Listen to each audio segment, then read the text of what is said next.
everybody. This is Steve, and welcome to another episode today on Four Seasons Foraging. Well, today I wanted to share with you guys real quick. I've been watching and learning a lot from you guys as far as the whole chaga thing is concerned, and I wanted to share with you what I came up with as to how we bust up and process our chaga.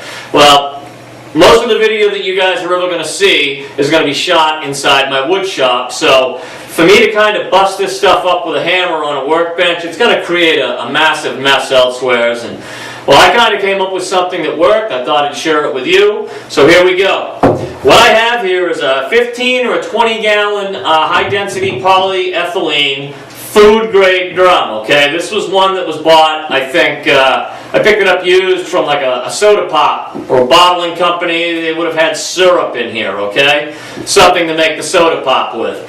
Well, what I ended up doing was I cut the top of it off and I cleaned the bejeepers out of it with hot soapy water. Like I said, there was a food-grade item in it, so we decided to utilize it. Now, with this particular one, the bottom is perfectly flat, okay? If you had high-rise or ridges in it, well, chances are I ended up cracking them or breaking them in the process of busting the chaga up, okay? If you can't find one of these, hey, a 15 to 20 gallon, look for a good, heavy, thick-walled trash can. Just make sure the bottom of it is as flat as you can find, okay? Alright, well, beside the drum, the only other two things you're going to need is a 4x4 and a closet dowel, okay? Now, what I've basically done, as you can see, is I've made like a little mini jackhammer. And it's easier for me to sit down to stay in view of the camera, okay? I would basically take my chaga, even these big pieces like this, once they're dry. This one's wet, so I can't bust it up. But I would put my chaga in here, okay? And I would just work it. And I'd bust it up and bust it up. And that's pretty much it, okay? Pretty self-explanatory, I know. Well, in this case, I'll give you guys some dimensions. I'm a tall guy, so I made my actual 4x4. And this is either a piece of white cedar. It's kind of light with some pinks in it, so it might be a piece of Douglas fir. Get yourself your standard 4x4 fence post, okay? Just make sure it's not pressure treated or there's no chemicals on it. It's not leaking saps. You don't want anything that's going to distaste your chaga. Okay, this particular one is 33 inches long. And I know for a fact that my handle's not quite 24. That's it. This came off of a 1.5 inch, this is just a piece of pine closet dowel, okay? Any hardware store, home improvement center will have it. And I ended up purchasing a spade bit. It's a 1.5 inch spade bit. They use to drill the holes. Match up your size dowel with your size spade bit.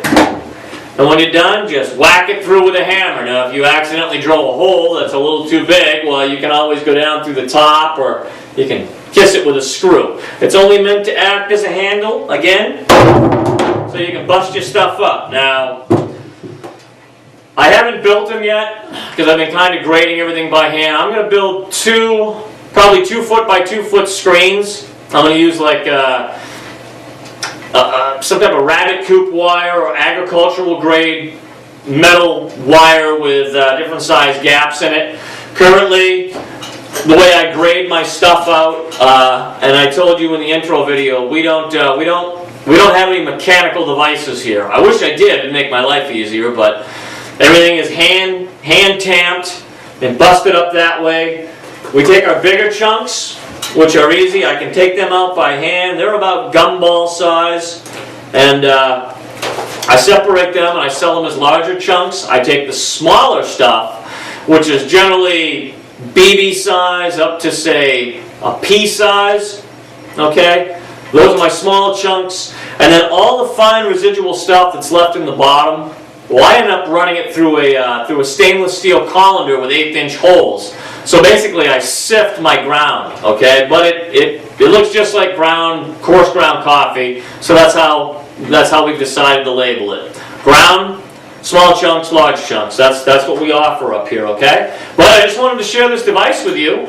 You guys have shared so many of your ideas with me. I appreciate it, and this is what I came up with. Well, I hope it helps, and if you guys have any questions, please feel free to shoot us an email, fourseasonsforaging@gmail.com. Okay, I don't have a dedicated email or website yet. Baby steps with this, but if you need, feel free to shoot me an email. I'll get back to you as promptly as I can. Okay, you guys are great. Thank you for watching, and we'll see you soon. Bye-bye.